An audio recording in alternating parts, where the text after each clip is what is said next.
কোনো প্রকার baking powder ছাড়া কিভাবে ফুলকপির পাকোড়া বানানো যায় সেটাই আজকে আপনাদের সাথে শেয়ার করব। আসসালামু আলাইকুম। চলুন তাহলে দেখে নেব একবার।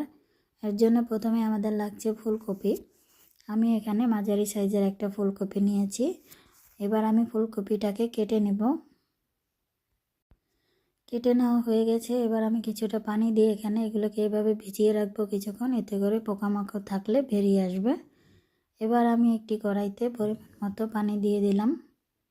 পানিটা হালকা গরম হয়ে এলে এর মধ্যে এখন আমি দিয়ে দেব ধুয়ে রাখা ফুলকপিগুলো। এভাবে আমি ফুলকপিটা দিয়ে 5 মিনিটের মতো একটু সিদ্ধ করে নেব।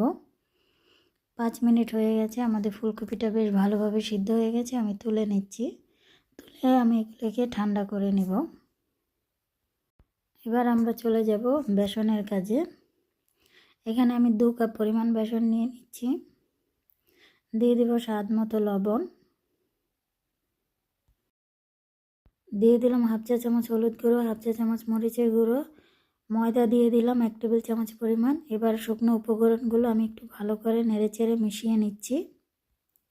মিশিয়ে নেওয়া হয়ে গেলে এতে আমি অল্প অল্প পরিমাণ পানি দিয়ে একটি সুন্দর ব্যাটার বানিয়ে নিব।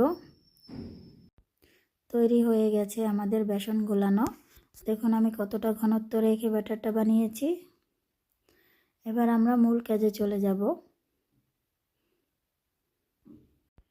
একটি কড়াইতে আমি পরিমাণ মতো তেল গরম হতে দিয়ে দিচ্ছি।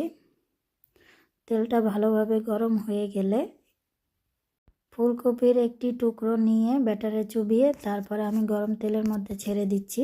এভাবে আমি সবগুলো ফুলকপি দিয়ে দিচ্ছি। দিয়ে একটু সময় নিয়ে উল্টে পাল্টে ব্রাউন কালার করে ভেজে নেব। এই কাজটি একটু সময় নিয়ে করতে হবে, না হলে ভিতরে ভালোভাবে ভাজা হবে না। এ পর্যায়ে চুলার আঁচ মিডিয়াম টু লো আঁচে রেখে করবেন, না হলে উপর থেকে ব্রাউন হয়ে যাবে, ভিতরটা ভালোভাবে ভাজা হবে না। আমার এই ভিডিওটিকে কোত্থেকে দেখছেন অবশ্যই কমেন্টের মাধ্যমে জানাবেন। আমার এ পর্যায়ে ভাজা হয়ে গেছে। দেখুন আমি কতটা ব্রাউন করে ভেজে নিয়েছি। এবার আমি বাকি ফুলকপির পাকোড়াগুলোও ভেজে নেব।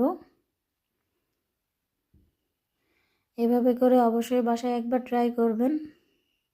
কতটা মুচমুচে খেতে হয়েছে, বাসায় বানিয়ে না খেলে বুঝতে পারবেন না। এভাবে করে আমি আমার সবগুলো ফুলকপির পাকোড়া ভেজে নিয়েছি। আমার আজকের ফুলকপির পাকোড়া আপনাদের কাছে কেমন লেগেছে অবশ্যই কমেন্টের মাধ্যমে জানাবেন। আর অবশ্যই বাড়িতে সবাই একবার ট্রাই করবেন। সবাই ভালো থাকবেন, সুস্থ থাকবেন।